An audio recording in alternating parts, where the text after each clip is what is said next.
Lumbung dunia yang terkepung, apakah Ukraina akan kehilangan segalanya? Bayangkan, dunia di mana roti di meja makan Anda adalah bagian dari strategi perang. Bagaimana sebuah negara yang disebut lumbung dunia bisa terkepung dan lumpuh? Di balik cerita ini ada perebutan kekuasaan global yang mengancam jutaan nyawa. Jadi, bagaimana Rusia menggunakan pangan sebagai senjata dan apa yang tersisa untuk Ukraina? Mari kita ungkap bersama fakta yang mengejutkan di balik krisis ini.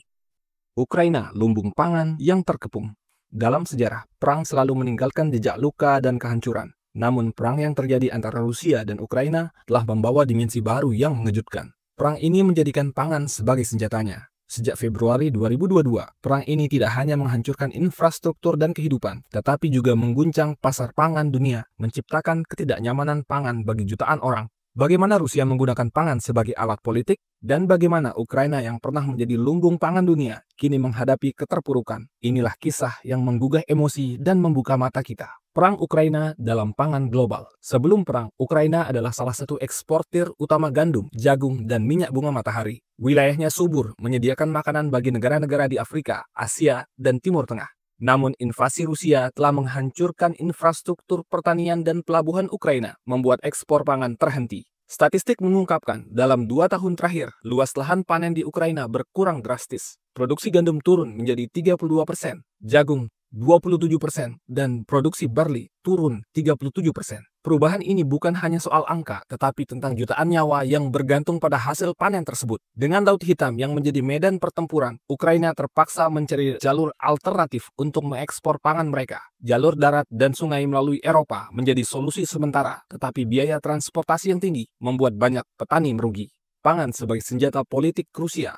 Senjata sunyi yang mengguncang dunia ini, menurut Dmitry Medvedev, mantan presiden Rusia, pernah menyebut pangan sebagai senjata diam Rusia. Dengan menghancurkan kemampuan Ukraina mengekspor, Rusia menciptakan kekosongan di pasar global dan kemudian mengisinya dengan produk-produk Rusia. Data statistik mengungkapkan produksi gandum Rusia mencapai rekor tertinggi dalam 2 musim terakhir. Ekspor mereka meningkat tajam, terutama ke negara-negara Afrika dan Asia yang sebelumnya bergantung pada Ukraina. Di tengah kritik atas penghentian kesepakatan ekspor Laut Hitam, Rusia menawarkan bantuan pangan gratis kepada negara-negara Afrika. Di balik kedermawanan ini, terdapat tujuan politik untuk memperkuat pengaruh mereka di kawasan tersebut. Dampak perang terhadap keamanan pangan global. Ketidakpastian di pasar global akibat perang membuat harga pangan melonjak tajam tahun 2022.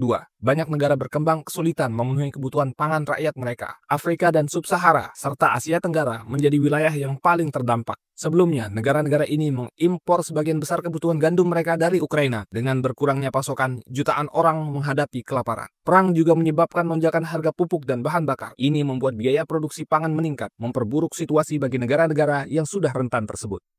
Konflik di Eropa dan dunia. Ekspor besar-besaran gandum Ukraina ke Eropa menyebabkan protes dari petani lokal di Polandia, Hungaria, dan Slovakia. Mereka merasa harga produk lokal mereka jatuh karena membanjirnya gandum dari Ukraina. Cina, yang sebelumnya menjadi pembeli terbesar jagung Ukraina, kini beralih ke Brazil. Pergeseran ini menunjukkan dampak jangka panjang dari perang terhadap dinamika perdagangan global. Sementara itu, beberapa negara pendukung Ukraina, konflik perdagangan ini menimbulkan ketegangan baru di dalam Uni Eropa. Apakah solidaritas dapat bertahan di tengah krisis ini? Masa depan yang tidak pasti.